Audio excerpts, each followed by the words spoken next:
আলাইকুম গাইস, আমি নাজমিন। তোমরা সবাই কেমন আছো? আলহামদুলিল্লাহ আমিও ভালো আছি। আশা করছি তোমরাও ভালো আছো। আজকে কি পরিমাণে বৃষ্টি হচ্ছে! সকাল থেকে ঘুম থেকে উঠে থেকেই দেখছি জমজম করে বৃষ্টি শুরু হয়ে গেছে। বৃষ্টি দেখতে বেশ ভালো লাগে। আর আজকের দিনটা আমার কাছে স্পেশাল। আর তোমরা তো আমার ফ্যামিলি মেম্বার, তো তোমাদের কাছে তো আমি শেয়ার করতেই পারি, তাই না? তো আজকের দিনে আমার মা আব্বুর বিয়ে হয়েছিল। তো দুপুরবেলা আম্মু ডাক দিল, দেখো চিকেন রান্না হয়েছিল। চিকেনের কালারটা কতটা সুন্দর হয়েছে, তাই না? আমার তো দেখে বেশ ভালো লাগছিল, দেখলেই লোভনীয় লাগছে। তো একদম সিম্পলের মধ্যেই দিনটা আজকে শুরু হয়েছে। তেমন একটা কিছু করব না, কারণ বাপি আম্মু পছন্দ করে না। তো দেখো, তো সবার প্লেট সাজিয়ে দিয়েছি, তার সঙ্গে আমারটাও সাজিয়ে নিলাম। তো এবার আমি দুপুরবেলা খেতে বসে গেছি। চিকেনটা দেখে তো আমার প্রচুর ভালো লাগছিল, কালারটা এতটা সুন্দর হয়েছে। আর আম্মুর হাতের চিকেন সব থেকে বেস্ট। তো আমি এবার খাওয়া দাওয়া করে নেবো, দুপুরের লাঞ্চ। তো চিকেনটা দেখো, এবার আমি খাওয়া দাওয়া করে নেবো। আর আমার কাছে এত ভালো লাগছিল তোমাদের কাছে শেয়ার করতে পেরে। এরকমভাবে তো কখনোই আমি ভিডিও করিনি, তো আজ কিন্তু বেশ ভালো লাগছিল তোমাদের সাথে শেয়ার করতে পেরে। তা আমি মাখিয়ে নিচ্ছি, এবার খাওয়া দাওয়া করব।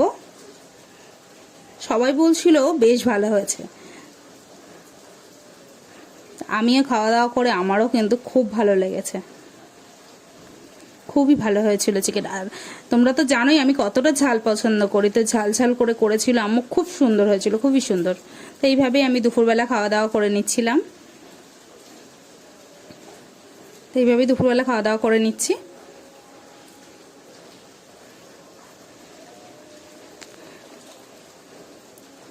আমার তো খুব ভালো লাগছিল।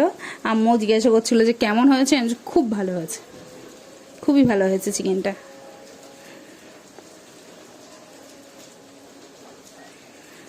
তো এইভাবেই খাওয়া দাওয়া করছিলাম। এইভাবেই দুপুরবেলাটা খাওয়া দাওয়া করছি। সারাদিনটা দেখো আমি কি করি, তোমাদের সাথে সাথে সবই শেয়ার করব। আর এবার খাওয়া দাওয়ার পর আমি আম্মুকে বলেছিলাম যে কালকে তো হচ্ছে বানিয়েছিল তালের পায়েস, তো ওটা খাবো বিকালবেলা। আর ঠান্ডা ঠান্ডা তালের পায়েস কত যে টেস্টি লাগছিল খেতে। দেখো তালের পায়েস খুবই ভালো লাগছিল, খুবই ভালো লাগছিল খেতে। আর আমার না পায়েস টায়েসগুলো একটু ঠান্ডাই পছন্দ। এবার বিকালের দিকে খাওয়া দাওয়া করে এবার চলে আসলাম। আমাদের জন্য কিছু তো নিতে হবে, তো আম্মু তো একদমই বারণ করেছে কিছু নিতে না। তো আমি একটা কাজের বাহানা করে চলে এসেছি। তো আমি মিষ্টির দোকানে এসে ভাবছি আমি কি মিষ্টি নেবো, কোনটা নেবো। তো তারপর আমি সবগুলোই দেখছিলাম যে কোনটা নিলে ভালো হয়। তো ভাইও গেছিলো, ভাই বলছিল এইটা নে, রসমালাইটা নে, আর এই যে ছানার জিলাপিটা নে। তো এই জন্য এই দুটোই নিয়েছিলাম আমি বলে দিলাম ওনাদেরকে। তো এবার নেওয়া হয়ে গেছে, বিল মেটানো হয়ে গেছে, এবার চলে আসছি। আমার না বেশ ভালো লাগছিল।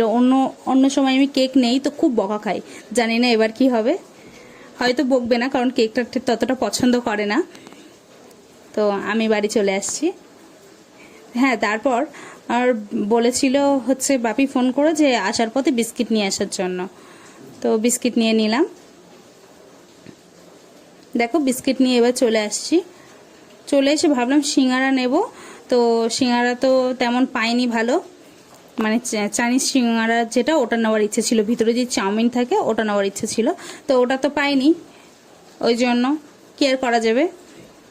তা আমার আম্মু স্যান্ডউইচ খেতে খুবই ভালোবাসে, তো আমি দোকান থেকে স্যান্ডউইচ নিয়ে নিলাম। তারপর আমি নিয়ে তাড়াতাড়ি চলে আসছি, যেহেতু অনেকটাই সন্ধ্যা হয়ে গেছিলো। তো দেখো আমি এবার চলে এসেছি। চলে আসার পর এই আমটা আমি কেটে নেব। আমটা দিয়েছে কাটার জন্য, তাই আমি এটা ভালো করে ধুয়ে নেব, ধুয়ে তাই কেটে নেব।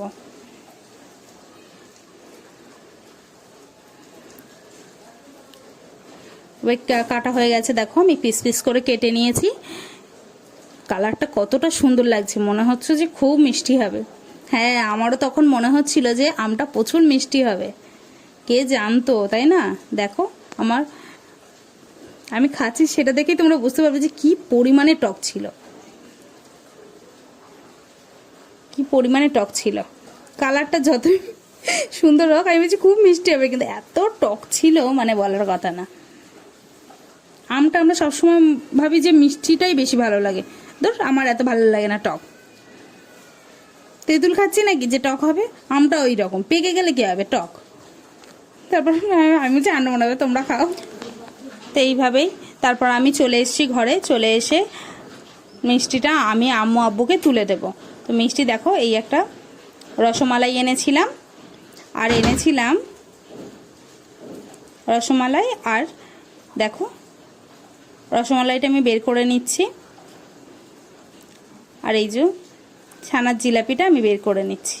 আমার আম্মুর দুটোই পছন্দ, কিন্তু ছানার জিলাপিটা একটু বেশি পছন্দ, রসমালাইটাও বেশ ভালো লাগে আম্মুর। তো এইভাবেই বের করে নিয়েছি। এবার আমি সবার প্লেটে প্লেটে দিয়ে নেব। দেখো আমি খুলে নেব, এটা খুলে এবার সবার প্লেটে প্লেটে দেওয়ার পরে আমি আমারটা তুলে নিলাম। আম্মু আব্বুকে দিলাম, ভাইকে দিলাম, দেওয়ার পরে আমারটা তুলে নিয়েছি। আমারও কিন্তু ছানার জিলাপি খুব ভালো লাগে, খুবই ভালো লাগে। তো এইভাবে বের করে নেওয়ার পরে আমি এবার খাওয়া দাওয়া করে নেব। দেখো এটা এত ভালো ছিল, রসমালাইটা এত ভালো ছিল বলার কথা না, খুবই ভালো ছিল, খুবই ভালো ছিল, মানে ভীষণ ভালো ছিল। এইভাবে আমি খাওয়া দাওয়া করে নিচ্ছি। এবার ছানার জিলাপি খাবো। ছানার জিলাপিটা যতটা আমি ভেবেছিলাম আমার ভালো লাগেনি একদম, কারণ ঘিয়ের সেন্ট তো খুবই ভালো ছিল, কিন্তু ব্যাপক মিষ্টি ছিল, ব্যাপক মিষ্টি ছিল। অন্য সময় না মিষ্টিটা একটু হালকা থাকে, জানি না কেন এই দিন বাপি আনে সব সময়। তারপর এই যে স্যান্ডউইচ এনেছিলাম, আম্মু তো একদম কিছু আনতেই বারণ করেছিল, আমি অল্প সামান্য সন্ধ্যাবেলা খাবার মতো ওটাই এনেছিলাম। দেখো স্যান্ডউইচ এনেছি, স্যান্ডউইচটা আমি সবাইকে দিয়েছি, দিয়ে এবার আমি খাবো। স্যান্ডউইচটা ভালো, কিন্তু আগে না ওই যে স্যালাড ট্যালাড ভিতরে দিয়ে দিত। কাকিটা বললো যে আজকে নেই, পরে দিয়ে দেবে। কারণ ঠিক আছে, কোনো ব্যাপার না। এইভাবেই আমরা খাওয়া দাওয়া করছিলাম। আগে যখনই আমি পড়তে যেতাম ওই কাকির কাছ থেকে স্যান্ডউইচ খাবোই। তা আমার ভিডিও যদি ভালো লাগে অবশ্যই সাবস্ক্রাইব করবে, লাইক করবে, কমেন্ট করবে, শেয়ার করবে। নেক্সট ভিডিও দেখা হবে।